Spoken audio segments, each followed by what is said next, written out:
Cedemos el espacio a las dos nuevas. Bien, se incorporan ahora Arrate Padilla y Maite.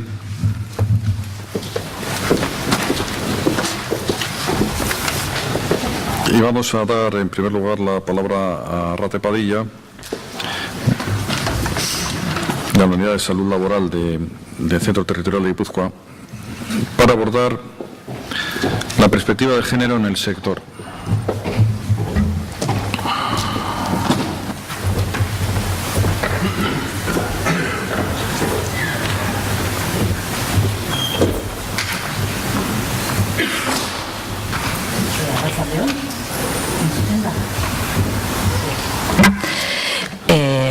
Arratsaldeon, Arrate Padilla naiz, eta Arabako lan osasun unitatean egiten dut lana. Soy Arrate Padilla y trabajo en la Unidad de Salud Laboral de Álava.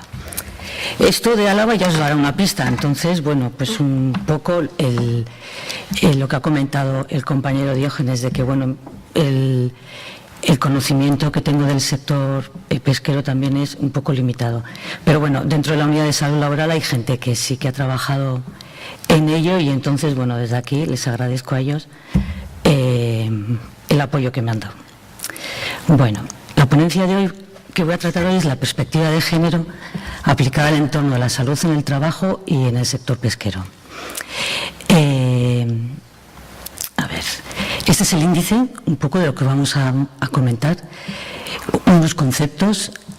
¿Por qué hablar de prevención de riesgos laborales y género? Repasaremos un poco el marco normativo en materia de prevención. Comentaremos algunos factores clave que diferentes estudios los han identificado.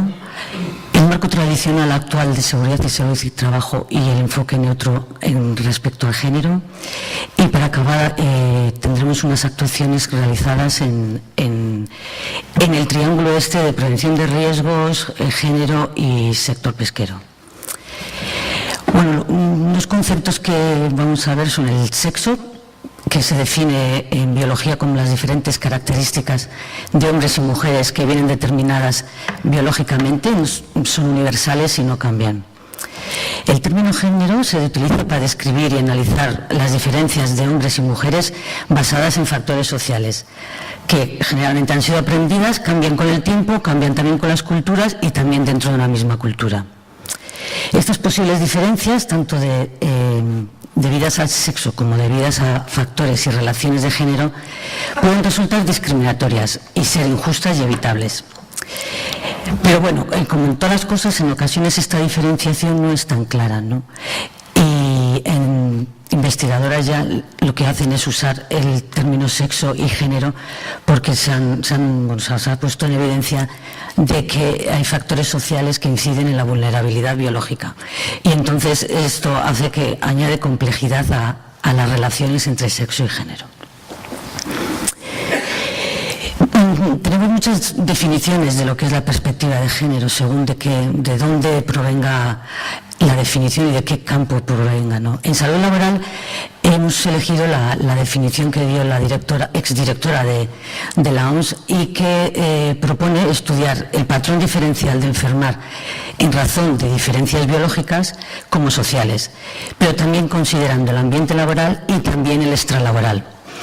Y no solo las consecuencias en salud biológica, sino también sobre la psicológica y la social. Un factor que estos últimos años han incidido los diversos investigadores es que cuando se hace un análisis de género o un estudio teniendo en cuenta el género, hay que tener en cuenta el efecto modificador que puede hacer la clase social sobre el análisis de las desigualdades. Bueno, esta es la pregunta a la que vamos a tratar de responder. Bueno, ya hemos comentado que en las últimas décadas se han acumulado evidencias en relación con el impacto diferenciado que tienen las condiciones de trabajo en salud en hombres y mujeres.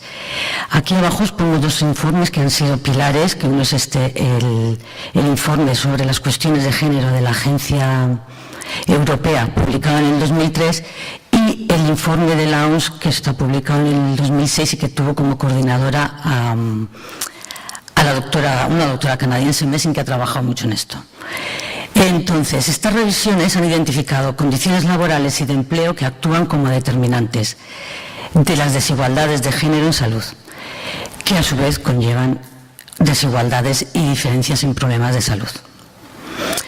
Bueno, y además, ¿por qué hablar de género? Pues porque también lo dice la ley, ¿no? El principal referente es la Ley 3/2007 de la igualdad efectiva de mujeres y hombres, que incorpora, bueno, el principio de igualdad entre muchas áreas al de las condiciones de trabajo. Tiene también un apartado para el acoso sexual y el acoso por razón de sexo en el trabajo. Y además también otra cosa importante es que obliga a todas las empresas a respetar el principio de igualdad de trato y de oportunidades en el ámbito laboral. Y con esta finalidad le obligan a adoptar medidas dirigidas a evitar cualquier tipo de discriminación laboral entre mujeres y hombres. Este artículo, además, también indica que cuando las empresas tengan una plantilla mayor a 250 trabajadores, están obligadas a realizar el plan de igualdad. No me voy a meter mucho con toda la ley, porque os adelanto ya que el próximo viernes 13, dentro del Foro de Igualdad organizado por Emakunde, Osalan, conjuntamente con Emakunde, va a preparar una mesa en la que se van a ampliar todas estas cuestiones normativas. Bueno, y en nuestro ámbito ya en materia de prevención de riesgos laborales, pues bueno, como ha comentado ya Ivonne un poco antes, pues bueno, está el principio preventivo, que es el fundamental, ¿no?, que es el adaptar el trabajo a la persona. Otro elemento también importante es la evaluación de riesgos y la obligación que impone la ley para tener en cuenta las características de los puestos de trabajo existentes, pero también de los trabajadores que deban desempeñarlos. Y siguiendo con la Ley de Prevención de Riesgos Laborales, bueno, pues también, como han comentado antes, está el artículo 25 de los trabajadores especialmente sensibles, y el artículo 26, el que se dedica especialmente a la regulación de la protección de la maternidad. Esta ley también obliga a las administraciones públicas a promover la efectividad del principio de igualdad, considerando no solo considerando las variables relacionadas con el sexo, tanto en el sistema de recogida y tratamiento de datos como en el estudio e investigación generales en materia de prevención, con el objetivo de detectar y prevenir posibles situaciones en las que los daños derivados del trabajo puedan aparecer vinculados con el sexo de los trabajadores. Bien, y estas son las condiciones laborales y de empleo que se han identificado como determinantes de desigualdades. El primero sería la división del trabajo, que implica una segregación ocupacional. Esta segregación conlleva una desigual distribución de riesgos, los llamados sectores feminizados y sectores masculinizados. Las consecuencias en la salud diferentes que implica esta desigual distribución de riesgos, como antes han comentado, ellos se accidentan y ellas se desgastan. Y el enfoque actual del marco de la salud y seguridad, añadido al déficit de conocimientos de la ciencia, lo que se ha venido a llamar la ciencia tuerda. Pasaremos un poco a ver estos aspectos. Bien, como todos sabemos, la incorporación de la mujer al mercado no ha sido al azar ni uniforme, sino que se realiza siguiendo una lógica de género. Esto es, se prolongan las tareas asignadas tradicionalmente a estas vinculadas al trabajo doméstico o reproductivo, como es el cuidado de personas, la confección. Esto conlleva que las mujeres se concentren en unos sectores que se han venido a llamar feminizados y que los hombres, consecuentemente, están en otros sectores que se consideran sectores masculinizados. Además de esta segregación horizontal, también tenemos una segregación vertical, debido a la cual las mujeres ocupan generalmente los puestos de trabajo más bajos en la jerarquía o menos cualificados. Bien, antes hemos visto ya durante toda la mañana los diferentes sectores y subactividades que existen en el sector de la pesca, y estos son los datos en relación con la aplicación de esta lógica de género en el sector pesquero. Tal como contempla el plan de igualdad, la división tradicional de tareas por sexo indica que clasifica el mar para los hombres y la tierra para las mujeres, ya sea para actividades en playa, marisqueo, comercialización, transformación o para actividades domésticas y de gestión. Bueno, lo de aquí abajo son la afiliación de mujeres y hombres al régimen especial del mar por actividad según el instituto. Bueno, como veréis, la barra azul oscura es hombres, como veis casi llega al 90 y muchos % en el sector de pesca y al 90 y muchos también en buzos y recolectores, y ya va cambiando cuando nos acercamos a las actividades que se realizan en tierra, ¿no? Como son el marisqueo, las rederas o las nescatillas, en el que, por ejemplo, es casi un sector totalmente feminizado. Bien, esta realidad se reproduce también en Europa, ¿no? Estos son datos de un estudio europeo en el que se ve como en el sector de pesca, o sea, el porcentaje de mujeres, o sea, vamos, en algunos sitios es 0 totalmente, en el Estado español sería el 1%. Y en el subsector de transformación estaría hasta un 75% formado por mujeres. Bien, en esta también vemos un poco lo que hemos hablado de la segregación vertical, que sería el que las mujeres se encontraran en los puestos más bajos de la jerarquía. Como podéis ver, en labores de gestión y administración, bueno, países como Suecia están en el 59%, pero en el Estado español pues serían el 37% ocupados por mujeres. Bien. Esta desigual distribución de hombres y mujeres por sectores conlleva la desigual distribución de riesgos en las poblaciones. Hombres y mujeres están expuestos a perfiles de riesgos diferentes. Incluso cuando realizan el mismo trabajo, mujeres y hombres llevan a cabo tareas diferentes. Bien, este es otro mantra también que se reproduce siempre y hay ejemplos para ellos, ¿no?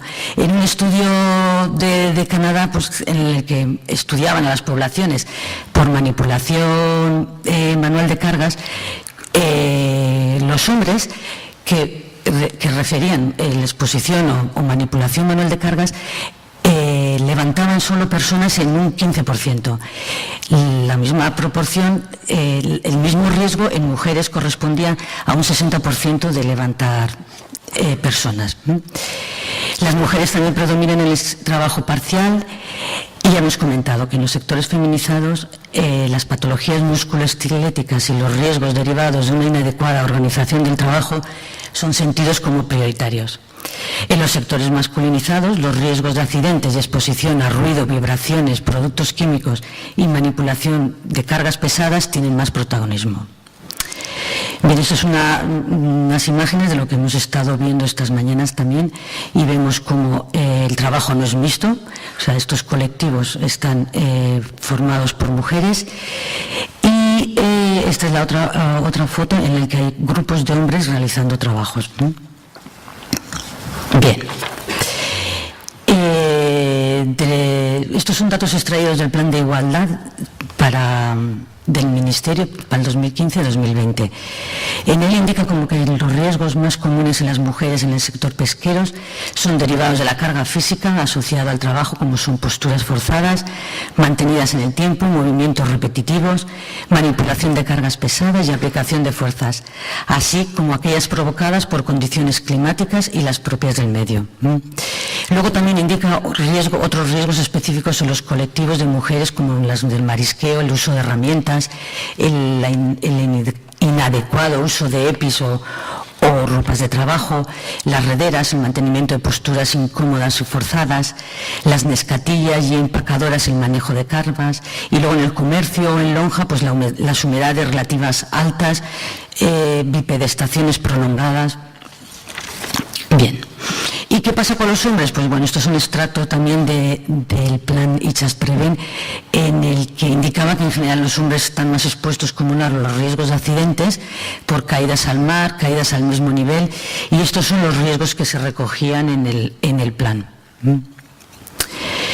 Bien, hay que tener en cuenta que además de estos riesgos tradicionales, sí, riesgos habituales con enfoque de género, existen unos riesgos específicos de género, y el debido a la desigual distribución de carga en el ámbito doméstico es el de la doble carga. Es el riesgo específico más universal de todas las mujeres, ya sea sector de pesca, sector sanitario. Estamos aquí en todas. Otro riesgo específico sería el acoso sexual y sexista, así como otras situaciones de discriminación. Bueno, un tema que también se incide mucho es los riesgos para la salud reproductiva, ¿no? En este tema se han seguido estereotipos de género y se ha visto la reproducción como si fuera un área exclusiva de las mujeres y centrada sobre todo en la maternidad, y se ha descuidado bastante en general la salud reproductiva masculina y la exposición ocupacional. Bien, ¿y cómo tenemos como resultados? Pues bueno, la OIT resume con esta frase los resultados estos de salud, consecuencia de la desigual distribución de riesgos. Es mantra también que el caso de las mujeres tienen menos accidentes y los problemas de salud que afectan a estos colectivos de mujeres aparecen a largo plazo, tienen un periodo de latencia prolongado, se presentan a menudo de forma lenta y progresiva, no hay un efecto de linealidad causa-efecto, como las alteraciones musculoesqueléticas, cervicales o alteraciones psicosociales, y además son de etiología multicausal. Actúan tanto factores de riesgo laboral como extralaboral para generar el daño. Otra cosa de las que también se incide en todos los sectores, generalmente tanto en el pesquero como en otros sectores, es la escasez y falta de accesibilidad a las informaciones estadísticas en colectivos de mujeres. Bien, y tal como recoge el plan de igualdad, el sector pesquero recoge como patologías principales pues las lesiones musculoesqueléticas en articulaciones, columna vertebral, enfermedades reumáticas por las condiciones meteorológicas que tienen que trabajar. Y otra fuente de datos que hemos consultado ha sido un estudio epidemiológico de mariscadoras a pie realizado por el ISGA, el Instituto Gallego de Salud y Seguridad, en el 2011, que recoge todas estas patologías que coinciden mucho con el común de las patologías que se han recogido en el sector pesquero y acuícola.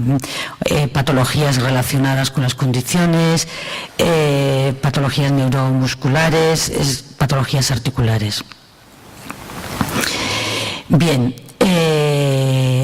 uno de los temas también que más contribuye a toda esta situación de desigualdad de salud por cuestión de género es la neutralidad del enfoque tradicional de la seguridad y en el trabajo al género.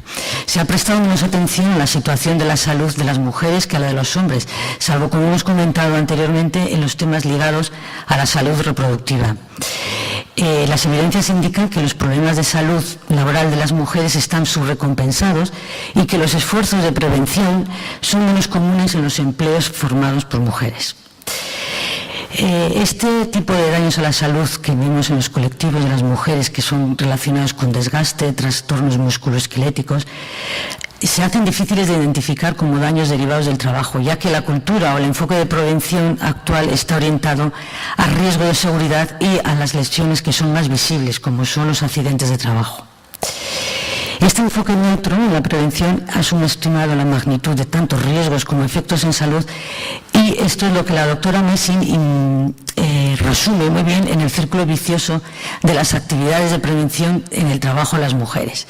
Bien, el círculo empieza con el tópico o el estereotípico del trabajo de las mujeres es seguro o tiene menos riesgo que el trabajo de los hombres. Esto produce una ausencia de pautas adecuadas, ya que no hay apenas riesgo. Existen pocos programas de prevención, el riesgo no se hace visible y cuando aparecen las enfermedades o aparecen las lesiones, estas se atribuyen a otras causas que no sean el trabajo, como pueden ser, ella dice, hormonas, imaginación, y consecuentemente lo que se produce es un rechazo de quejas a nivel de instituciones. Bien. A todo esto se añade lo que se ha llamado el concepto de ciencia tuerta, el déficit de conocimientos que existe en ciencia médica de que ha estudiado el hombre pretendiendo estudiar al ser humano en su conjunto. Esta situación en salud laboral se ha traducido en un modelo de neutralidad y se ha sido el referente implícito el trabajador masculino. Un ejemplo de los que todos conocemos, que los que andamos en prevención de riesgos laborales, son los valores límites ambientales, que tienen un valor solo, quitando excepciones como por ejemplo pues las colinesterasas, que ahora ya empiezan un poco ya a plantear valores para mujeres y para hombres. Bien, en julio del 2010 la revista Nature reconocía en el número de julio que la medicina que se aplica en mujeres tiene menor base científica que la empleada en hombres, y esto consecuentemente tiene reflejo en la salud laboral. Bien, como resultado de este sesgo, no existe investigación sobre las diferencias y se produce un déficit de conocimientos en la historia natural, prevención, evolución y tratamiento de las enfermedades de las mujeres. Bien, y resumiendo, este escenario, que es muy común en varios sectores, las mujeres y los hombres no se encuentran en los mismos sectores de empleo. Cuando lo están, no ocupan los mismos puestos de trabajo, y cuando los ocupan no realizan las mismas tareas. Esta desigual distribución implica resultados diferentes de salud. El enfoque neutro de las cuestiones de género, más el déficit de conocimientos que hemos comentado, lleva a una invisibilidad de daños. Por ello se propone, tanto en salud laboral como en otras disciplinas, el enfoque de género como herramienta, y en el ámbito ya nuestro los principios preventivos, sobre todo el principio preventivo de prevención primaria, que es actuar en el foco de condiciones, adaptar el trabajo a la persona y tener en cuenta la diversidad. Bien, y para acabar, ¿qué actuaciones se hacen o qué se está haciendo? Bueno, pues como muchos sabréis ya, el Plan de Igualdad es una de las herramientas básicas para incorporar la perspectiva de género en cualquier ámbito. Este es el Plan para la Igualdad de Género en el sector pesquero y acuícola. Contempla el periodo de 2015-2020 y en el eje prioritario 2 contempla la mejora de condiciones de trabajo, así como la calidad de vida de las mujeres del sector pesquero. Entre sus objetivos, el 2 y el 4 incluyen facilitar y asegurar unas condiciones óptimas de salud, higiene y seguridad en el trabajo, y el objetivo 2.0, impulsar el reconocimiento de enfermedades derivadas de la actividad profesional. Ya en relación con estudios específicos, traemos aquí la guía de buenas prácticas en el marisqueo a pie. Bien, es una guía realizada en el 2012 que incluye una perspectiva global del sector, incluye el estudio epidemiológico que os he comentado antes de mariscadoras a pie y unas buenas prácticas en relación con uso de herramientas, consejos, posturas. Y luego ya una referencia que ya se ha comentado durante la mañana es la guía de vigilancia de la salud del sector pesquero, que está realizada por un equipo de trabajo multidisciplinar que incluye a personal sanitario y a personal técnico de los institutos de seguridad y salud laboral pues de la cornisa cantábrica, ¿no? La segunda parte, han dicho que tiene cuatro partes. La segunda parte es la que han dedicado, la que se ocupa de las actividades en las que predomina la mujer, como son el marisqueo, las rederas, las nescatillas y las empacadoras. Esta guía ya se ha comentado que pretende impulsar la evaluación de riesgos y la vigilancia de la salud desde la perspectiva de género. Para ello incluye unas fichas sobre riesgos ergonómicos en las que se contemplan los riesgos más frecuentes que hemos comentado en los colectivos de mujeres, y también tiene en cuenta en las fichas de exploración médica por riesgos las situaciones de la mujer embarazada que ha dado parto, que ha dado luz recientemente y que en situación de lactancia. Y bueno, estas son las referencias principales que os he comentado y estas son las referencias del sector de pesca. Mila esker. Vale.